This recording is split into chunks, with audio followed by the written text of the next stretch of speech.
Baik. Assalamualaikum warahmatullahi wabarakatuh. Fi ayyi syai'in law samahta fi hadzal yaumil jum'ah al mubarakah li innani ana li abhas ila al bateri al Badarian project fi hadzal yaum nahnu nastamir ila al bahas yakni al bahsu al Plato wa Socrates wa huwa arkan min Aristoteles bin Hadul Horbiah.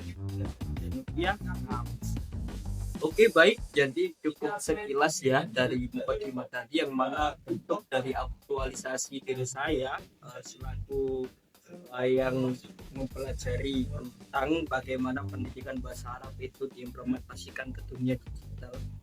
Oke teman-teman, jadi kenapa saya disclaimer dulu bahwa saya pelaku pendidikan tentunya tidak asing dengan bahasa Arab. Namun kenapa kok cenderung saya tertarik untuk melihat ataupun mengupas secara tuntas apa itu filsafat.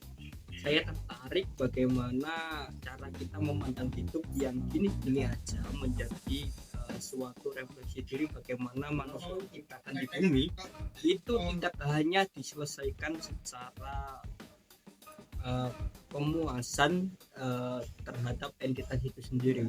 Misalkan contoh, ini manusia nih hidup di zaman sekarang yang mana disrupsi digital, baik itu teknologi yang semakin canggih ataupun AI yang mulai Dance 2.0, dan bahkan di society 5.0 kita hari ini mudah sekali ditemukan seseorang yang di situ terkena mental health. Nah, salah satu faktor penyebab daripada itu adalah terjadi sebuah nihilisme atau perkara-perkara yang naif yang memang di situ tidak bisa diselesaikan secara otak manusia itu sendiri. Nah, cenderung manusia dalam bentuk sosial yang mana hidup berdampingan dan juga berkelompok. Kalau di dalam teori kehewanan itu disebut populasi, yang mana dari individu ke individu disebut sebuah kumpulan, itu namanya populasi. Itu sekedar wacana, teman-teman. Nah, untuk yang kedua kalinya salawat serta salam terjunjung kepada entiti kita yakni Nabi utusan yang mana disuruh untuk ke dunia untuk membenarkan atau meluruskan akhlak kita. Bukan toh Nabi ini diutus ke dunia adalah untuk mengislamkan atau mengislamisasi semua umat manusia, bukan. Karena secara moral bahwa manusia itu pernah di titik di mana di dunia itu pernah dipertanyakan di suatu eksistensi keberadaan alam bahwa dia di bumi atau di dunia ini identik dengan perbuatan merusak. Misal contoh ketika Jibril berdialog dengan Michael atau Mikael, di situ dikutip bahwa kata-kata pertama, apakah manusia ini tidak akan merusak jikalau menyandang status sebagai khalifah fil ardh.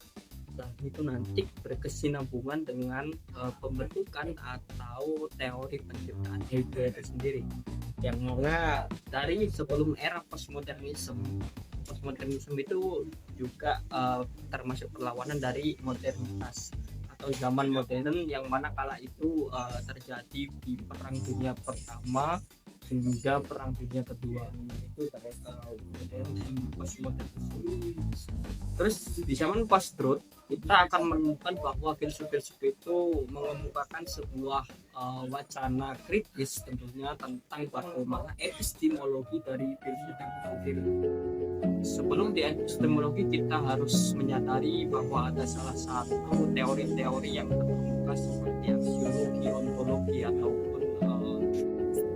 empiris dan lain-lain, itulah termasuk istilah-istilah filsafat yang harus kita ketahui untuk memakai sebagai pisau bedah kita dalam mengoncek, ya bahasanya mengoncek, mengupas secara tuntas apa itu falsafah atau filsafat.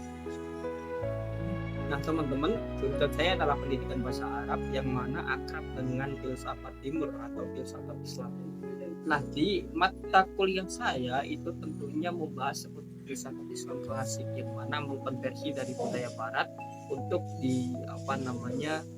dikonversi menjadi lebih mudah dipahami oleh kalangan filsuf timur. Perlu digarisbawahi, di Platonian Project ini juga kita akan bercerita seputar 3 filsuf yang sudah kita bahas di video sebelumnya.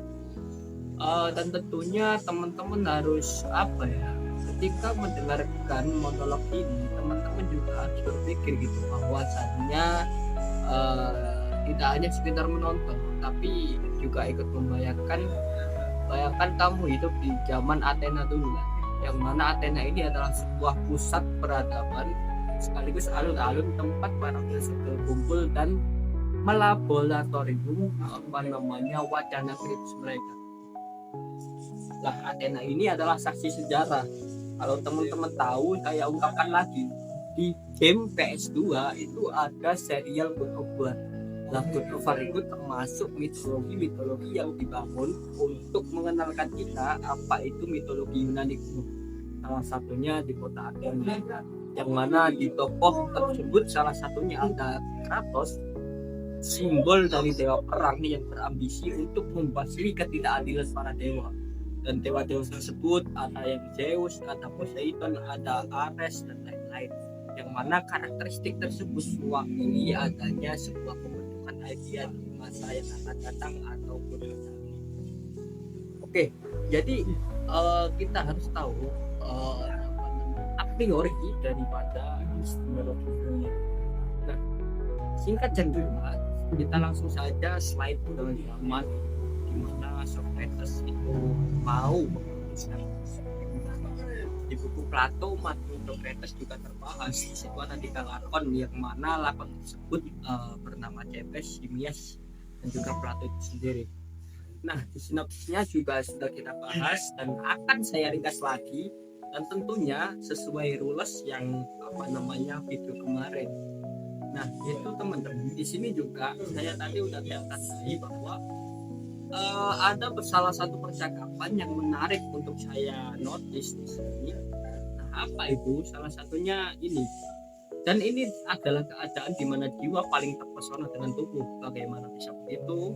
Ya, karena tiap kesenangan dan kesakitan adalah sejenis paku yang memaku jiwa dengan tubuh dan memikatnya dan membuat percaya bahwa apa yang dibenarkan oleh tubuh adalah benar. Dan karena setuju dengan tubuh dan memiliki kesenangan yang sama, jiwa memiliki kebiasaan dan cara-cara yang sama dan kecil kemungkinannya untuk bisa murni saat pergi ke alam bawah, tapi selalu terpikat dengan tubuh sehingga jiwa segera masuk ke tubuh lain dan di sana berkecambah dan tumbuh, dan karena itu tidak memiliki bagian dalam komuni Tuhan dan makhluk suci mana. Itu benar sekali Socrates.